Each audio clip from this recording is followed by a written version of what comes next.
Hello, I am Karen Eber, the author of The Perfect Story. The best advice I got was don't eat the crayons. Uh, don't eat the crayons.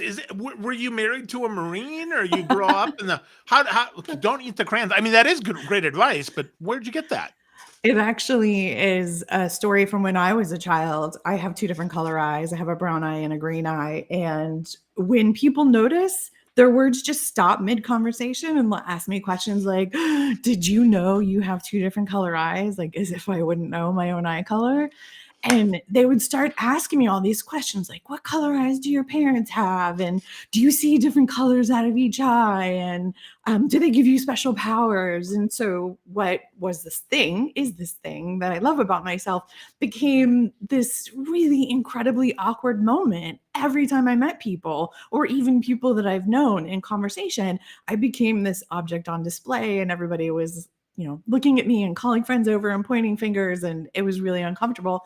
So I told this story that when I was 4 years old, I had been born with brown eyes, and I was in my room coloring one night, and I had that big box of crayons that we all had where you throw them in, you've got the perfect ones, the peeled ones, the broken ones. I was hungry and dinner wasn't going to be for a few more hours, so I pulled out a green crayon and I sniffed it and it smelled not really like anything, but I took a bite and I liked the taste and the texture. And so I ate it and I liked it. So I ate another green crayon and another until all the green crayons in the box were gone. And I woke up the next day and my left eye was green. And then I'm quiet and people look at me sideways like, is she for real? Is she telling the truth? And that is not how my eyes changed colors, but it became such a great way to change the energy and take this artificial, awkward interaction and have one for connection. And it wasn't until years later that I heard the whole Marine version of this story. So, yeah, don't eat the crayons. That's funny. Wow, that's interesting that people would pay so much attention that you'd need a story to flip that energy and turn that around. And I don't know. I think that's cool. I think that's wonderful. But yeah, to point and what the heck is that? I think that's interesting. So this story that you came up with, like, did it just come to you organically, or how did you get it? Yeah, no, it came out of frustration because this wasn't once or twice. This was like every day.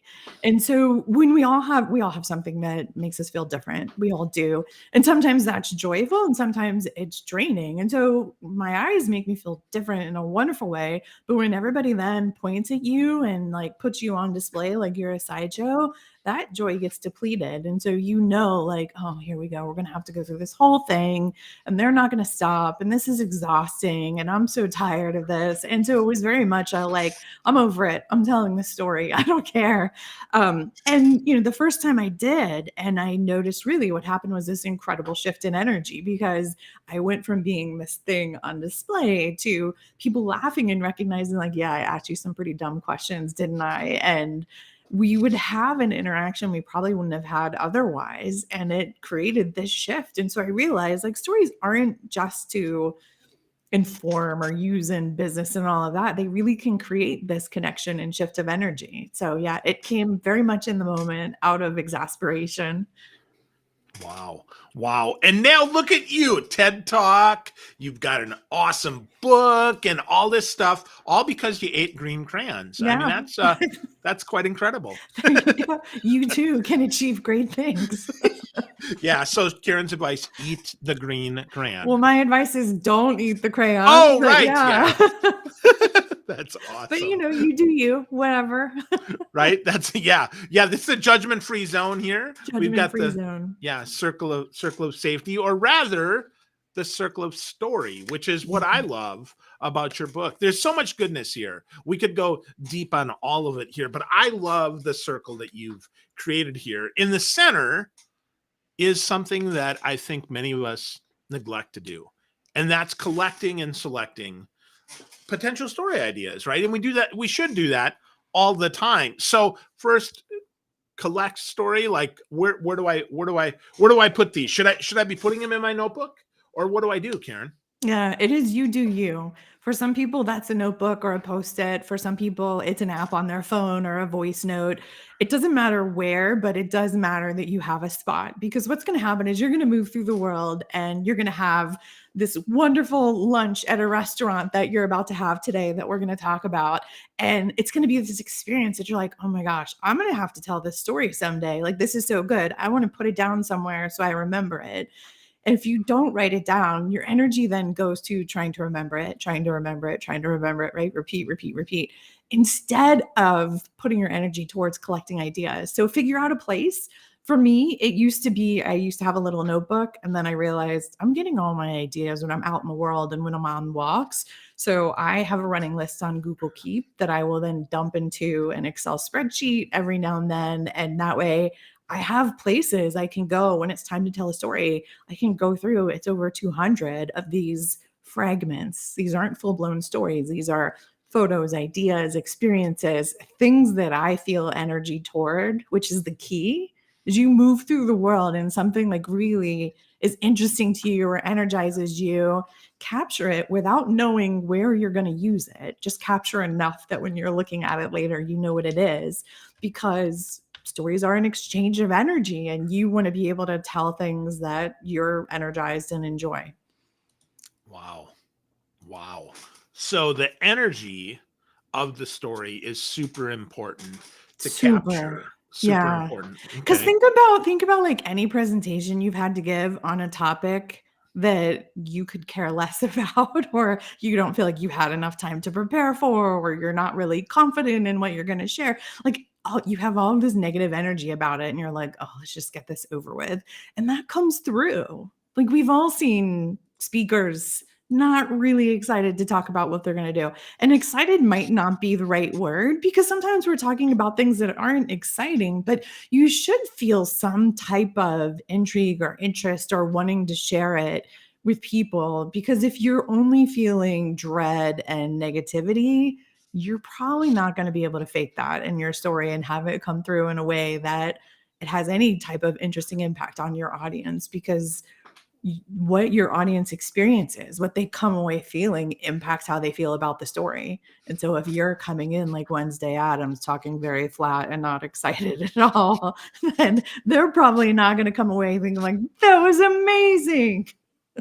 That's so interesting because one of the things that I absolutely observe is when people are telling stories, if they're energetic about it. I guess to your point, excited is probably not the right word, but have some sort of energy, even if it's a sad energy. But if there's a lot of it, I can feel that as they talk, Yeah. as they get there. So how do we get that going if we maybe don't have the juice that we want to? Keep digging in the idea or the topic to see like what about it is interesting to you. What about it is making you even notice it? So let's say you have to give a presentation and it's about something that feels boring. There is always something interesting about it. So there's a industrial cleaning company called Tenant.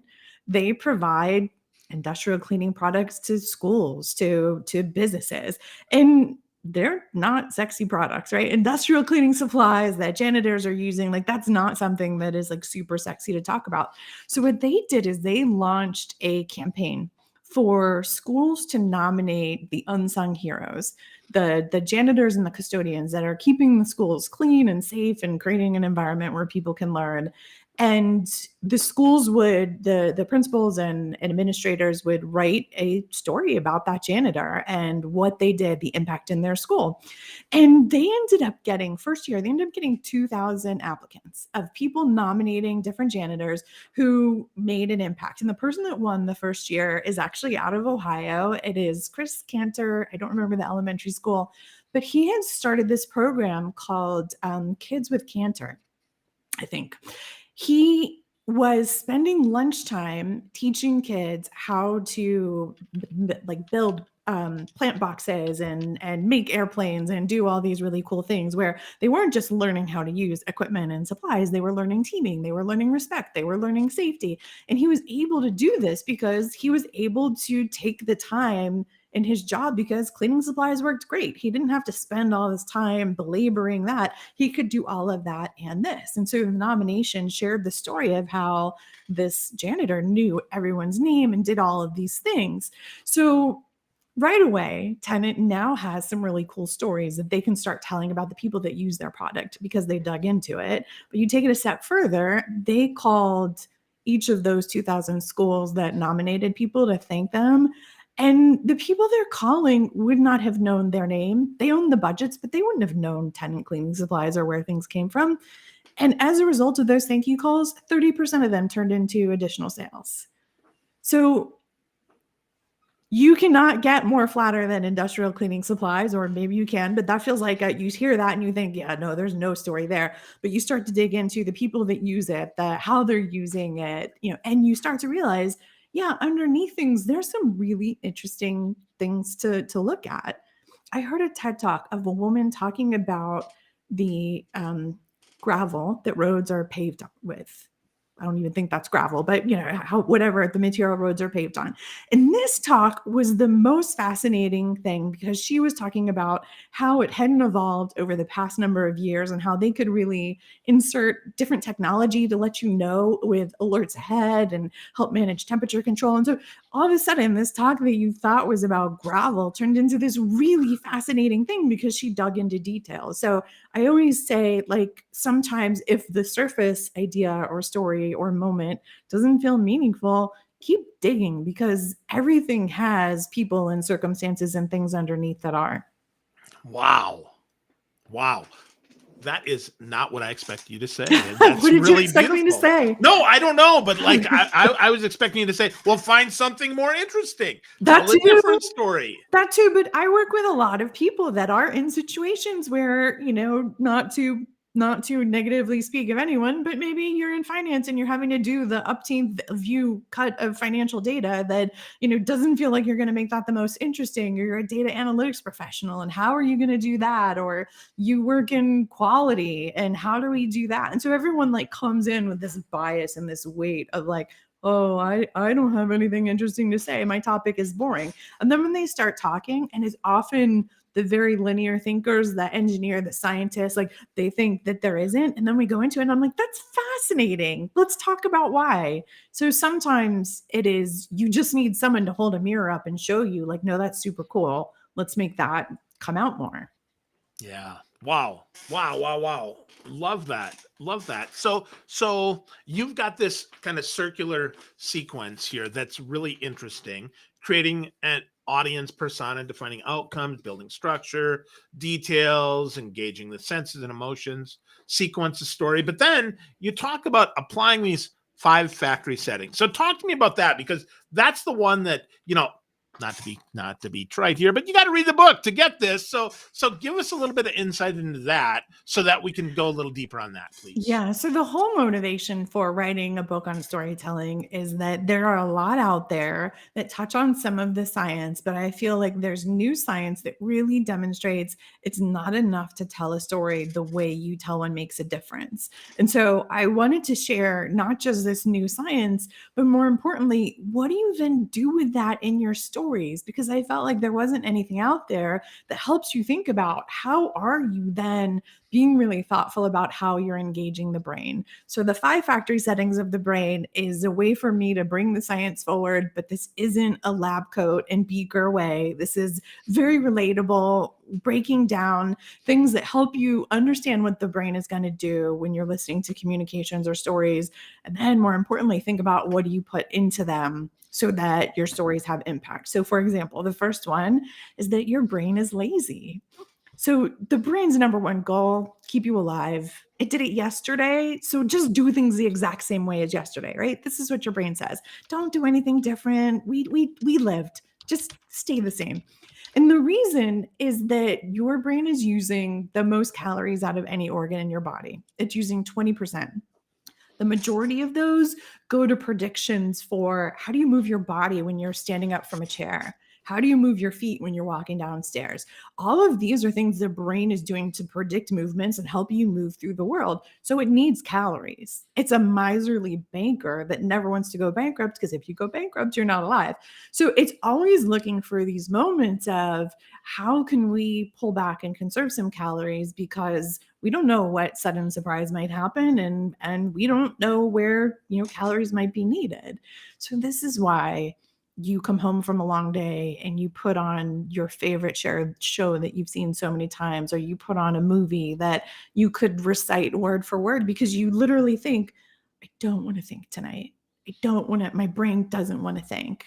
Or this is why you're listening to someone talk and you drift off and maybe think about nothing, or you think about shopping for groceries. And so it's not that the person is a bad speaker, it's that the brain is wagering, this isn't worth my calorie spend right now. I'm just going to go zone out a little bit. And we're not meant to be fully focused, high attention all the time, second to second. Our brains are meant to, dip in and out, just like anything. It's almost like the sinus rhythm of the heart. The brain does that. So what all of that means for a story is, if you are not putting in unexpected events or really specific details, or you're not putting enough conflict or tension in the story, the person's brain may choose to be lazy and dip out and stop listening. And what you want to do is put things in that's going to force the brain to hit that speed bump and go, oh, I didn't expect that. Oh, what is she saying? Where is she going? And so there's a bunch of principles like this that give you different things, so that when you're telling a story, you can actually think, how am I making the brain spend calories here? Or is my story making the brain lazy? Wow. Wow. The unexpected is beautiful. And that definitely helps us crank that up. Well, let's talk about that story a little bit that you alluded to earlier, because I Yeah. think that's a beautiful story here. Here in Ohio, which I just moved to a little bit ago, there's a wonderful lady, her Ms. Jade Soul Food, Neosha Thomason from Helena, Arkansas. Well, she saw a need. She saw that there were children that hadn't yet paid off their lunch bill, so they couldn't get ice cream. And she said, no, that's not going to happen for me. I need to make that better. I need to make sure that she has that. It was an ice cream Friday. She says that once she read it through the night, I couldn't get any more sleep. I have to call that school, find out what I can do as far as my restaurant and what I can do to pay off those lunch debts. $411.12. So that's kind of the gist of that. So how do we make that story better? How do we make that cook so that it resonates with people even more? Yeah, so there's a nice built-in factor in this. One of the things that you're doing in a story, this is one of the factory settings, it's that you have this library of files. So think of it this way. If you take a photo on your phone and you swipe up, you see the f-stop, you see the date, the location, the megabytes of the photo, all the aperture, right? All of that's just stamped on the photo the moment you take it. Something similar happens when we're taking in information through our senses and we're having experiences. They get stamped with emotions and they get stored in our long-term memory in this library of files. So think of, any file structure. Sometimes it's a brand new idea or experience. Sometimes it's related to something we know. Sometimes it's exactly what we know. And all of those are what the brain consults when it's making decisions and making all of those predictions. So when you're telling a story that has something really familiar, you can connect people to something they know, you are immediately connecting them to these emotions and experiences that they had. So right away, we hear that kids are not allowed to have ice cream, and we're like, that's fighting words. Let's go. All right. Because who wants to deny that opportunity? So you have this thing in the story that already has some emotion of like, this isn't fair. We're restricting something for kids for $400. Come on. Then you've got this woman that sees a wrong, that she's trying to right it. And so now you could start to play with different pieces of this, of how she thought this was wrong. We lean into the emotions of, can you imagine these kids being told, they're probably in line, like the ice cream picked out, being told, no, you can't have it. And then they feel shame and embarrassment because of why they're feeling excluded, right? You can connect people to what they felt like in moments where they haven't belonged.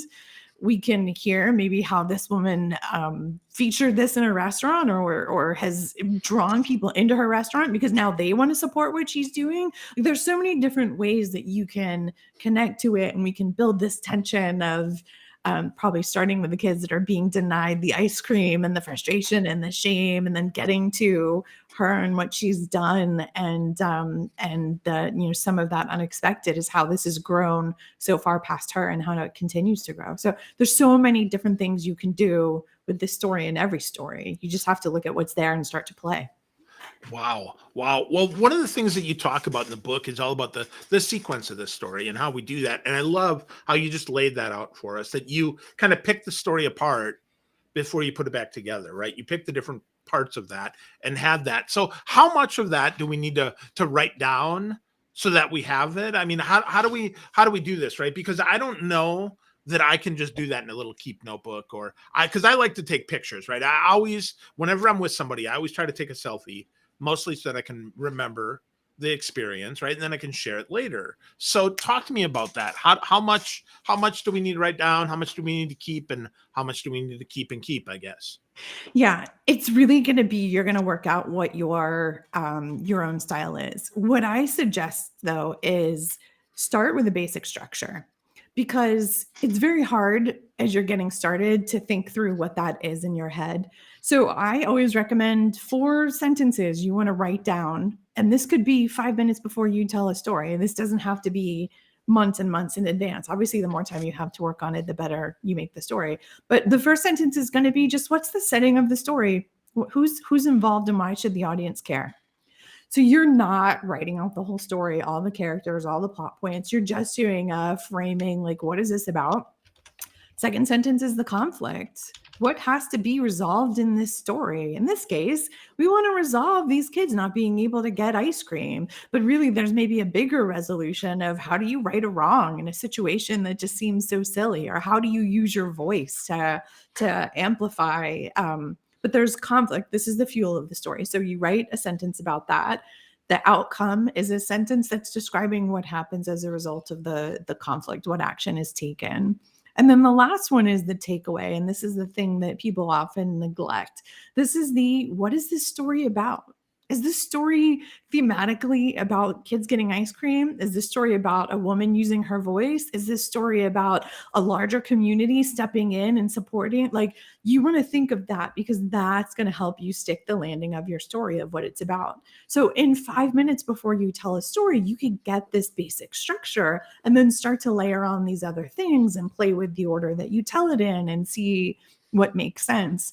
It is intentionally simple. There's a lot of models out there, like the hero's journey, which the Star Wars films were based on, or even Pixar's storytelling model, which is so great when you have feature films and novels and a chance to sit down and write and plan and think about it. But for your average person that's looking to share a story or land an idea in a meeting, they're not helpful.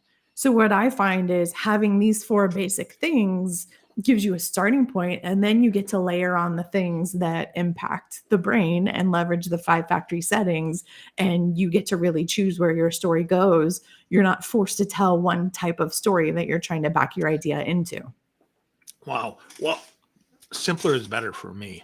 I like that. I like the 4, because I will tell you, I think I'm a decent storyteller, but then I read the hero's journey and I'm like, So it's way too much confusing. work. Well, it's so much Yeah. work. I'm like, It's I'm never going to do that. 17 You know, steps. And I yeah. think also that what I also think is hard about it is, it's like, if you don't see exactly how your story fits in, like, who's my guide on the side? People get frustrated and they abandon it. And so and it's the same story every time, but our lives aren't the same story every time. There's not always a hero.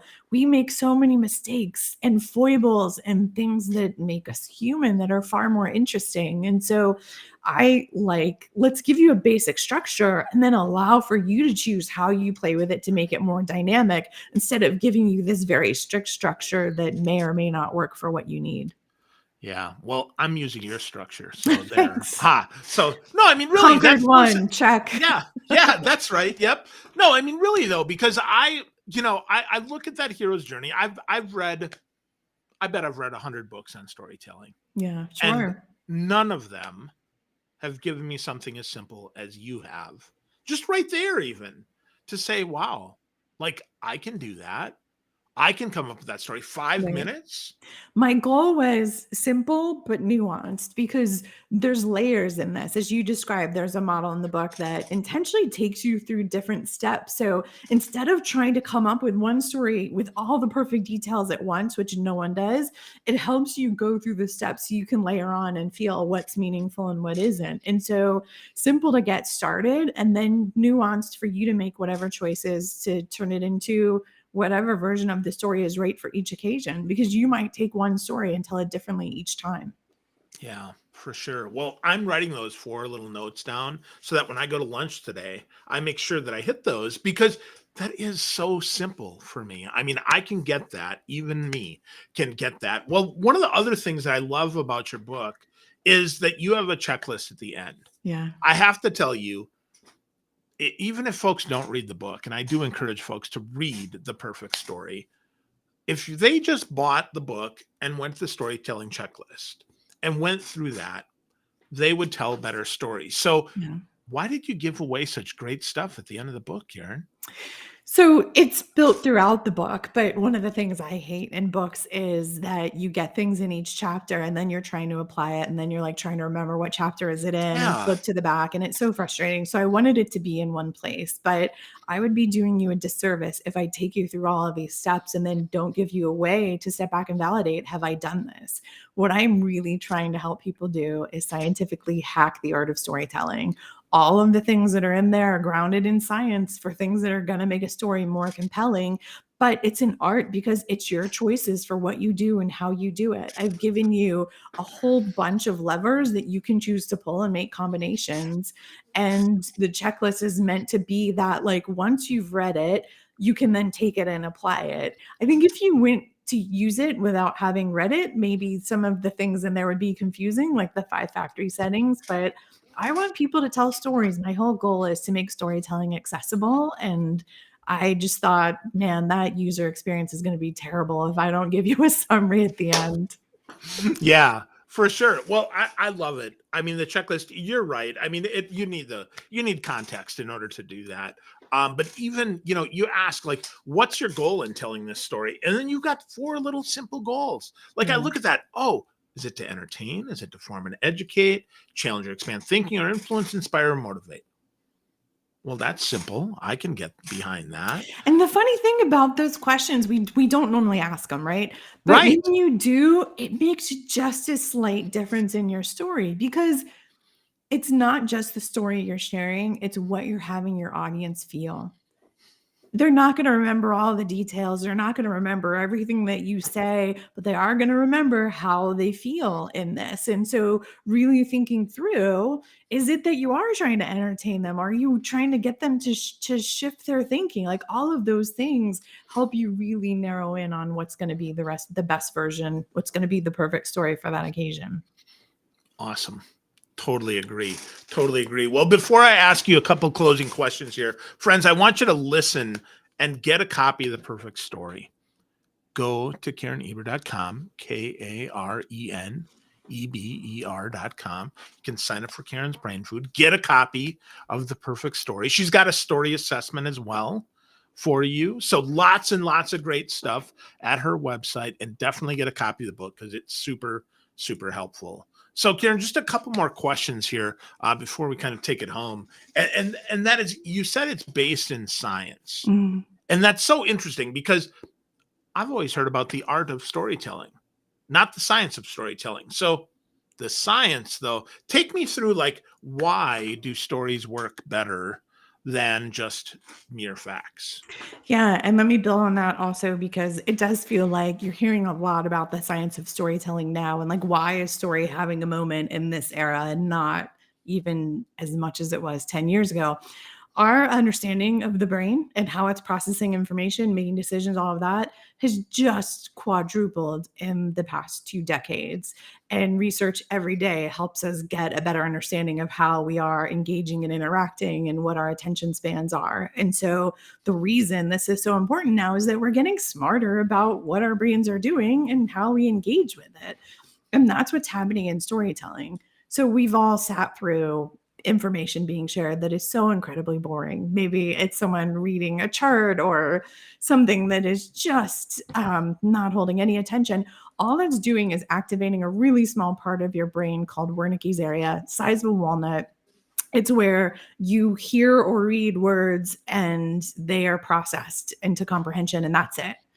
But when you are listening to a story or you're reading a story, and maybe I'm talking about being on the beach and the wind is just blowing my hair, and you hear the seagull flying above, and the waves are crashing on shore like a cymbal, and you can almost taste the salty air on your lips, that makes your brain more dynamically engaged. And so we go from the size of a walnut to really starting to engage all aspects of your brain.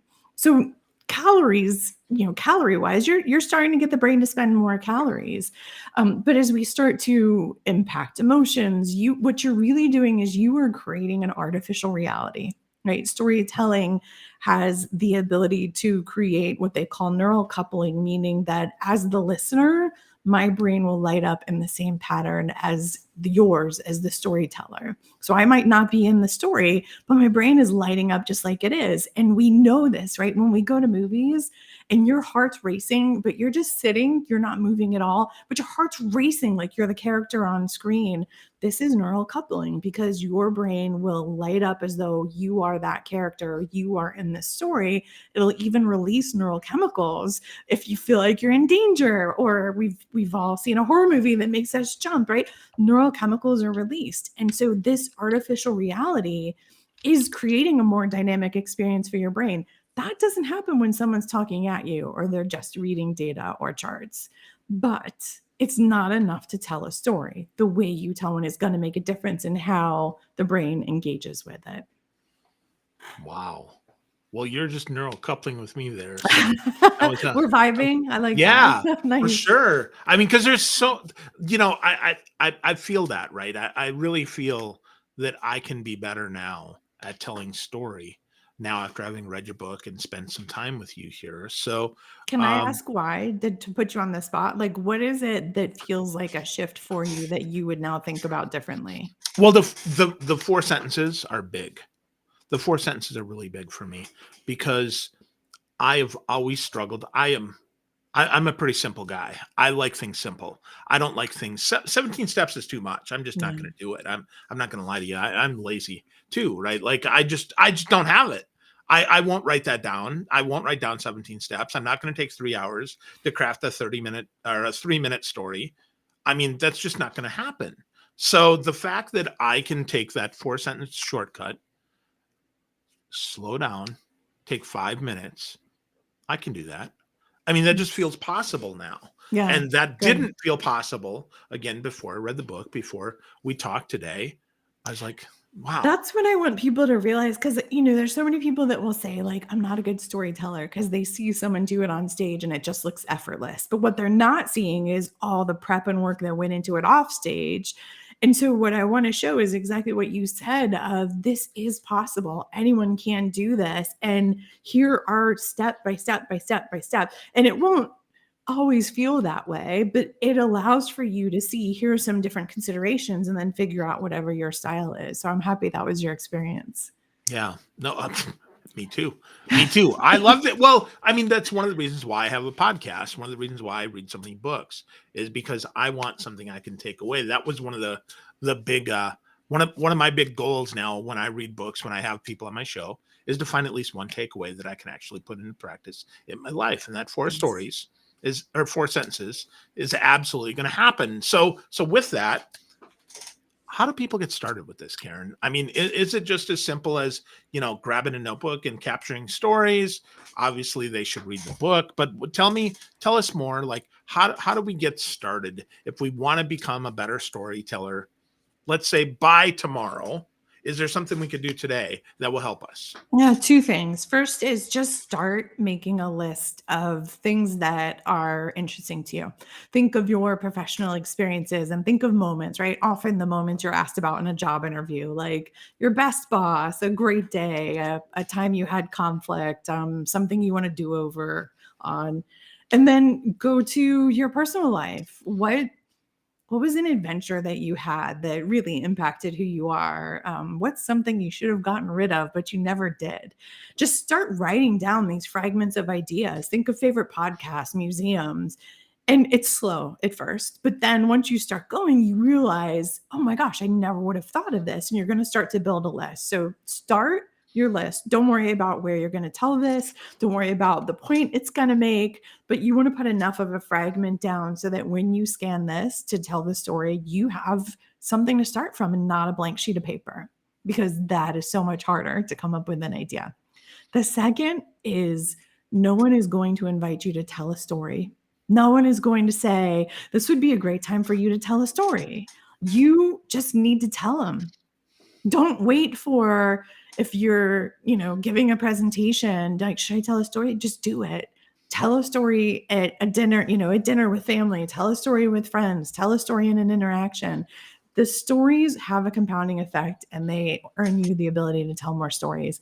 I think somehow we think that there's going to be like this very profound moment where I must tell a story and I have been invited, and it doesn't work that way. Just tell it. Pick one moment in the next day where you can tell one and tell it. Don't worry if it rambles. Don't worry if it feels awkward, but start to get in this habit of looking for ideas and looking for moments to tell stories, and that will start to build momentum. Capture and practice. We can do that. I can do that. I love that. Thank you, Karen. That's really helpful. So, wow. So, folks, if you want to learn more about how you can craft your perfect story, get a copy of the book, The Perfect Story. Check out Karen. Go to her website, KarenEber.com. Sign up for a newsletter, Brain Food. Get a copy of the book and learn more about your stories, the science, and a little bit of the art, because it is nuanced. It's simple, but nuanced. And I love that, Karen. Thank you so much. Thank you for having